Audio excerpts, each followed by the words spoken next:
শবে বরাতের 15 শাবান, এটা একটা মৌসুম। এরকম করে আমলের কিছু মৌসুম আছে, কি আছে, সিজন আছে। সবচেয়ে সেরা সিজনটা হচ্ছে রমাদান।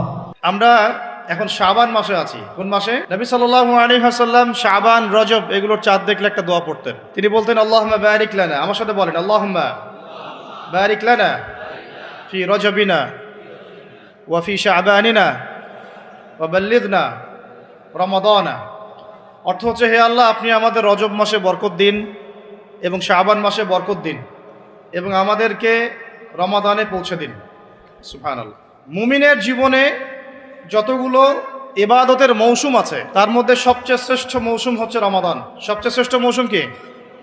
এই কারণে সাহাবায়ে কেরাম রাদিয়াল্লাহু আনহুম আজমাইন শাবান মাস থেকেই, বরং তার চেয়ে আগ থেকেই, রজব থেকেই, শাবান থেকেই রমাদানের প্রস্তুতি গ্রহণ করতেন। কি করতেন? কোন মাসের? কেন করতেন আমি একটু বুঝাই, আমার সাথে বুঝেন। আমাদের এই উম্মতের গড় আয়ু বনু ইসরাইলের মতো না। আমরা কি 500, 600, 1000 বছর বাঁচব? না, গড় আয়ু এই উম্মতের কম।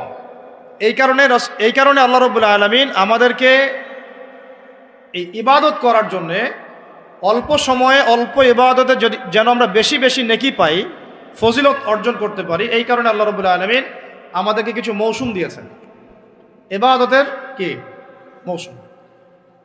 আর আল্লাহ পাক আমাদেরকে পাঠিয়েছেনই পৃথিবীতে তার ইবাদত করার জন্য। যেমন আল্লাহ পাক কি বলেছেন সূরা জারিয়াতের 56 নম্বর আয়াতে আল্লাহ পাক বলেছেন যে ওয়ামা খালাকতুল জিন্না ওয়াল ইনসা ইল্লা লিয়াবুদুন, আমি জিন জাতি আর মানব জাতিকে শুধুমাত্র আমার ইবাদত করার জন্যই সৃষ্টি করেছি। তাই না? আমাদের দুনিয়াতে আসার অন্য কোনো কারণ আছে? না। এখন আল্লাহ পাকের ইবাদত কি সবাই সমান করতে পারবে? উত্তর হচ্ছে না। আল্লাহ পাক বলছেন সূরা মুলকের মধ্যে গিয়ে বলছেন 2 নম্বর আয়াতে, আল্লাযী খালাকাল মাউতা ওয়াল হায়াতা লিয়াবলুয়াকুম আইয়ুকুম আহসানু আমালা। আমরা সবাই এটা তো পড়ি। রাতের বেলা সূরা মুলক পড়েন, কে কে হাত তোলেন? মাশাআল্লাহ, হাত নামান। ফজিলত, রাতের বেলা সূরা মুলক পড়ে ঘুমালে ইনশাআল্লাহ এই চর্চা, এই অভ্যাস, এই সুন্নতের উপর আমল করতে থাকলে আল্লাহ চান তো এই আমলের ওসিলায় আল্লাহ পাক তাকে কবরের আযাব থেকে মুক্ত রাখবেন ইনশাআল্লাহ।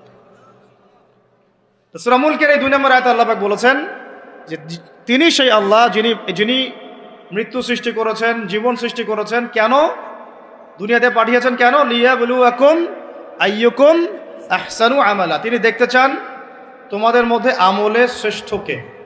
কি দেখতে চান? আমলে, এমন না যে আমলে মধ্যমকে, আমলে গতানুগতিককে, এমনটা তিনি দেখতে চান না। ক্লাসে যে ফার্স্ট হয় তার পড়াশোনা, তার পরিশ্রম, আর যে লাস্ট হয় তার পরিশ্রম কি সেম? যে টেনে টুনে পাস করে তার পরিশ্রম কি সেম? তাহলে আমরা বুঝলাম যদি আমাদেরকে ফার্স্ট হতে হয়, সেকেন্ড হতে হয়, থার্ড হতে হয়, টপ 10-এ থাকতে হয়, তাহলে আমাদের পরিশ্রমটাও কি করতে হবে? বেশি করতে হবে। সহজ জিনিস। আল্লাহ পাক এই জন্য আমাদেরকে পৃথিবীতে পাঠিয়েছে। আল্লাহ পাক দেখতে চান না কে জুমার নামাজ পড়ে, কে শুধু ঈদের নামাজ পড়ে, কে শুধু নামাজও পড়ে আবার সুদও খায়, ঠিক আছে, কে আবার নামাজও পড়ে আবার মাদকও খায়, কে এদিকে ইসলামের জন্য মাহফিলের মধ্যে পরিশ্রমও করতেছে আবার ওইদিকে মেয়ের সাথে জেনাও করে। আল্লাহ পাক এগুলো দেখতে চান না। আল্লাহ পাক দেখতে চান আমলের মধ্যে শ্রেষ্ঠ কে, কে সবচেয়ে ভালো। তো সবচেয়ে ভালো হতে হলে কি ফর্মুলা? পরিশ্রম বেশি করতে হবে, তাই না? পরিশ্রম বেশি করতে হবে, অন্যদের চেয়ে বেশি অ্যাক্টিভ থাকতে হবে, বুঝতে হবে বেশি, কাজ করতে হবে বেশি, ত্যাগ করতে হবে বেশি, সবর করতে হবে বেশি, তাই না? একই বিষয় জীবনে সফল হওয়ার জন্যও, একই বিষয় দুনিয়ায় সফল হওয়ার জন্যও, একই ফিলোসফি পরকালে সফল হওয়ার জন্যও। কথা ঠিক আছে? এখন আমাদের জীবনে একটা গন্তব্য আছে। গন্তব্যটা কি? আমার সাথে বলি জান্নাত। গন্তব্য কি?